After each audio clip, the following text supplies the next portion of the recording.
Hey, what's up everybody, and welcome back to another episode of News Dose, where I keep you up to date with all of the latest gaming news, and a lot of you are probably enjoying Final Fantasy VII Remake right now, and I hope you're having a lot of fun with that.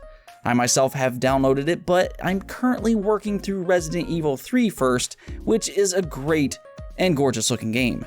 I would highly recommend it to all of you Resident Evil fans out there, and hey, we do have some really big Resident Evil news today, and the community seems rather split on this one, which kind of surprised me to be honest, but we'll go over that here in just a second. First though, let's go through some of the quick news around the industry, starting off with Crysis. You longtime PC fans out there will immediately recognize that name, as Crysis is one of the more infamous franchises for the PC platform.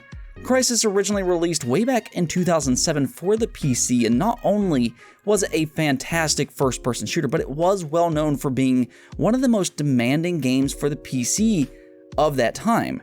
It was a beautiful game from a technical standpoint, and it did well enough to spawn 2 more games in the franchise, but kind of disappeared after Crysis 3 released in 2013. Well, it now appears that the official Crysis Twitter account may be teasing something here. There isn't much to go off as of this moment, and the tweet simply says receiving data, which is their first tweet since 2016. This could be signifying an imminent announcement by Crytek, the developers behind Crysis. This could be a Crysis 4, which would be really cool to see, or it could just end up being a remaster for the original trilogy. It's hard to tell right now, but I'll definitely keep you posted as we learn more. Moving on, there was a bit of controversy over the weekend, as China has now officially banned Animal Crossing New Horizons from being sold in China, which seems a bit odd at first glance.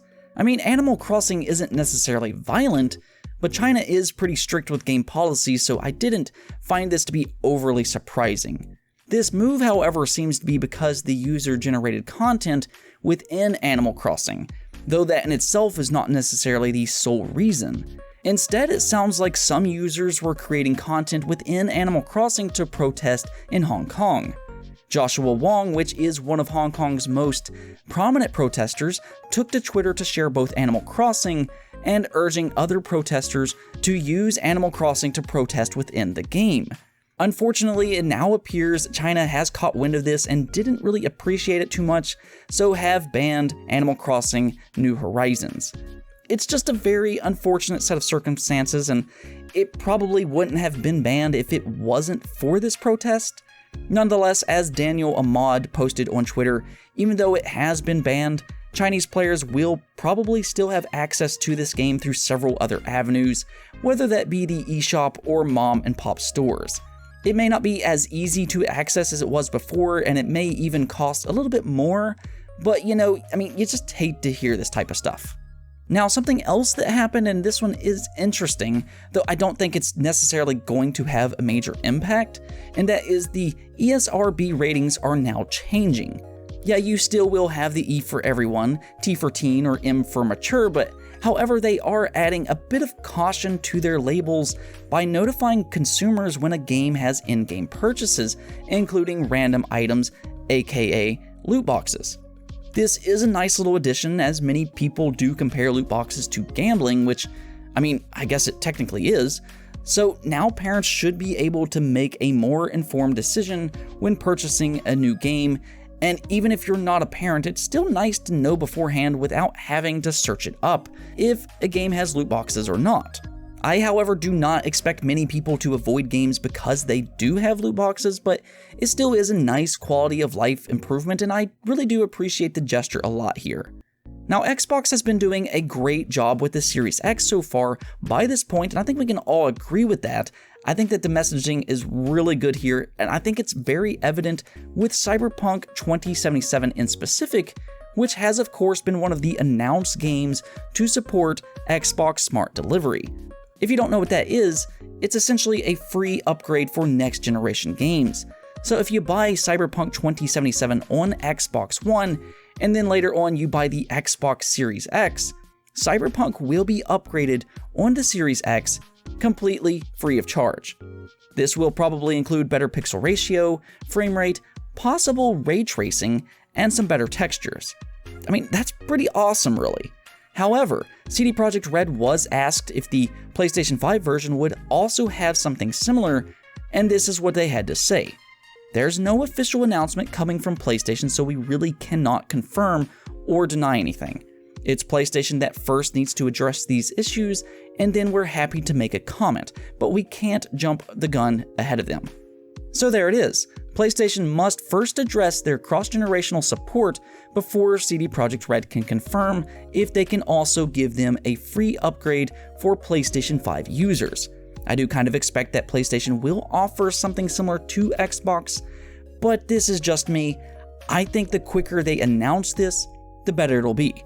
I'm not really a big fan of how quiet Sony has been regarding the PlayStation 5 up to this point, and I do think that they need to be more transparent with their fans. That's just my opinion. I mean, I think Microsoft has done an excellent job with the messaging for the Xbox Series X, and I'm just not really seeing the same thing with the PlayStation 5. So I do hope that they have something similar to Xbox's Smart Delivery, but we'll have to wait and see for a confirmation on this. Moving on though, we did get some major news on Resident Evil, and Capcom has a real problem with leaks right now. Not only has the first-person shooter Resident Evil game leaked that is slated for next year, but now we will be getting a Resident Evil 4 remake as well. Now this leak does have some credible sources behind it, as the Video Game Chronicles picked up another big scoop, and that a Resident Evil 4 remake is in development and is estimated to be released in 2022. It has been in development since 2018, and the lead developer will be the M2 studio, which has several former Platinum Games employees, and according to respected insider Dusk Golem, they also helped with Resident Evil 3, which is a really good game. I don't think it's necessarily as good as Resident Evil 2 per se, but it's still a really good game and a gorgeous looking game at that. Now, one good thing about this is that apparently the Resident Evil 2 team will also be helping on Resident Evil 4, and it is being reported that it has a bigger team than previous Resident Evil remakes, which does make sense. Resident Evil 4 is a much longer game, sitting at around 16 to 17 hours long compared to the original 2 and 3, which were roughly about 6 hours apiece. So a bigger team does make sense here. I mean, it is a bigger game.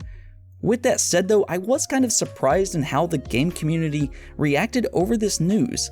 I figured most people would be really excited about a Resident Evil 4 remake because the original is widely considered to be one of the best games to ever be made, but a lot of people seem to be scared that the remake just won't do it justice, or that the original is so good that it doesn't necessarily need a remake at all.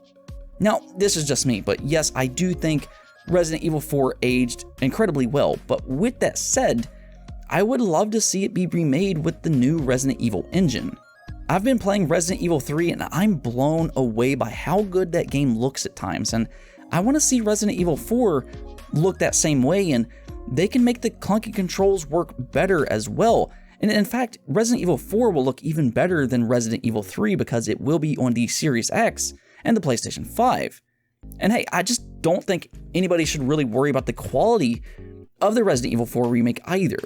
It's not going to change the original game, and that game will always be available if you prefer to play that, but I do think a lot of new players will jump into the fourth that hasn't played the original. And speaking of that, here is a little bonus bit of news for Resident Evil, because Capcom has unveiled the first 5 days of sales for Resident Evil 3, which has sold 3.5 million copies worldwide. 2 million comes from physical sales, while the other 1.5 comes from digital, and for comparison's sake, Resident Evil 2 Remake sold 3 million in the same time frame, whereas Resident Evil 7 sold 2.5 million. So yeah, the Resident Evil franchise is trending upward, and I see no reason for them to slow down now. Capcom should absolutely keep going, they just have to keep the quality high. I do, however, hope that they also remake Code Veronica as well, though I wouldn't expect that until after Resident Evil 4. What about you though? Are you excited for the Resident Evil 4 remake, or does it make you nervous? Let me know in the comments below. And speaking of Resident Evil, Capcom did release a patch for Resident Evil 3 on the Xbox One X that gives it a massive boost in performance, which now is running at a more stable 60 frames per second.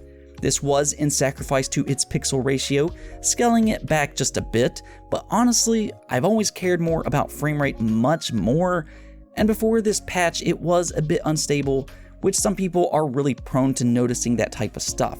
So yeah, this was much needed, and for you Xbox One X users out there, you should go check out Resident Evil 3. I've actually been playing it on the Xbox One X myself, and can assure you, it looks stunning. And now for the last bit of news today, we may be getting another Valve controller, which is frankly shocking.